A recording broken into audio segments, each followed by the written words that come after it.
বাংলাদেশের বৃহত্তম জেলা রাঙ্গামাটি পার্বত্য জেলা বৈচিত্র্যময় নৈসর্গিক সৌন্দর্যের স্বপ্নভূমি। মনোরম প্রকৃতির সবুজ পাহাড় ও নীল জলরাশির অপরূপ কাপ্তাই হ্রদ যেমন এই জেলাকে করেছে সমৃদ্ধ, তেমনি অসংখ্য ক্ষুদ্র নৃগোষ্ঠীর জীবনযাত্রার ধরন তাতে এনে দিয়েছে অসামান্য বৈচিত্র্য। 10টি উপজেলার প্রতিটি উপজেলায় রয়েছে পর্যটন প্রেমীদের অফুরান উপভোগ্য স্থান। পাহাড়ের সুউচ্চ চূড়ায় মেঘ স্পর্শ করা থেকে শুরু করে হ্রদের জলে পা ভেজানো, সূর্যাস্ত দেখা সহ ভ্রমণ পিপাসা মেটানোর সমস্ত উপাদানে সমৃদ্ধ এই জেলা।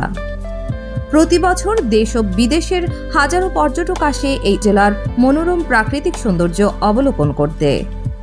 জেলার পর্যটন ঝুলন্ত bridge, Asambasti, Kaptai link road, Shuvolong ঝর্ণা, সাজেক ভ্যালি, ধূপপানি ঝর্ণা, গাছকাটা ছড়া ঝর্ণা, নৌকাটা ছড়া ঝর্ণা, লঙ্গদুর কাট্টলি বিল, কাপ্তাই নৈসর্গ পার্ক, প্যানোরামা জুম রেস্তোরাঁ, কাপ্তাই নেভি ক্যাম্প সহ উল্লেখযোগ্য দর্শনীয় স্থানগুলো বছর জুড়ে পর্যটন প্রেমীদের পদচারণায় মুখরিত থাকে। আমরা এখানে প্রাকৃতিক সৌন্দর্য উপভোগ করতেছি, খুবই সুন্দর। আজকে আসলাম, আশা করি আগামী 2-3 দিন খুব ভালো এনজয় করব। রাঙ্গামাটির মানুষও ভালো, তারা আমাদের সহযোগিতা করতেছে। ইনশাল্লাহ এই সৌন্দর্য আমরা সবাই উপভোগ করব একসাথে। এই রিসোর্টটাতে আমি আগে কখনো আসিনি, তো এটা আমার কাছে সেটা প্রকৃতি একদম মনে হচ্ছে এখানে ঢেলে সাজিয়েছে এরকম মনে হচ্ছে। খুবই সুন্দর, খুবই সুন্দর, অপূর্ব। আজকে নিসর্গ পরে আসছি, এসেই খুব ভালো লাগতেছে।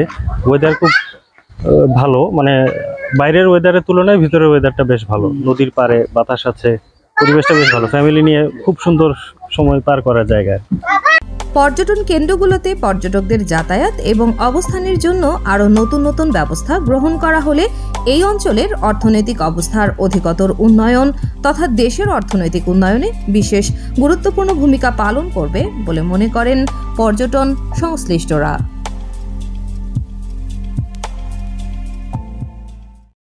নিউজ ডেস্ক, বাংলাদেশ বেতার, রাঙ্গামাটি।